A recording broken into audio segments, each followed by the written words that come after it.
साधक बंधुओं, एक भक्त हुए हैं पुंडरीक जी।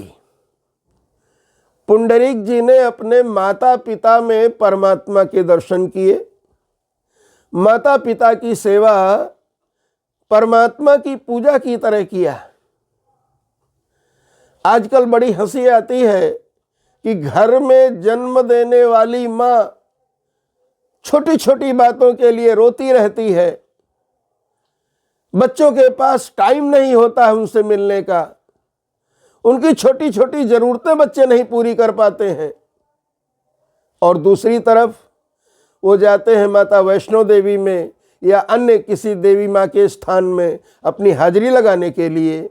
अरे भैया, जो माँ वहाँ पर पर्वत की कंदराओं में विराजमान है, वही माँ एक रूप लेकर तुम्हारे घर में आई है, जिसने तुम्हें संसार में जन्म दिया है। इस माँ की सेवा करोगे, वो भी उस माँ की पूजा मानी जाएगी। फिर भी मैं वहाँ जाने को नहीं मना करता हूँ, लेकिन यहाँ की माँ का सम्मान हमेशा बना रहे, ध्यान रखना चाहिए। भक्त शिरोमणि पुंडरीक जी इस तरह से अपने माता पिता की सेवा करते थे कि एक दिन भगवान को विवश होकर के पुंडरीक जी को दर्शन देने के लिए आना पड़ा। भगवान द्वार पर आए, द्वार खटखटाया। भक्त शिरोमणि, द्वार खोलो, मैं भगवान श्री कृष्ण तुमसे मिलने आया हूं। पुंडरीक जी ने कहा, प्रभु, मुझे तो हर एक रूप में आप वही नजर आते हो। आप अपना परिचय न देते तब भी मैं आपको भगवत दृष्टि से ही देखता। प्रभु, आज्ञा कीजिए, क्या सेवा करूं? बोले, पहले आओ तो निकल करके। बोले, महाराज, अपने माता पिता की सेवा कर रहा हूं, उनकी सेवा से निवृत्त हो जाऊं, फिर मैं आपके पास आता हूं।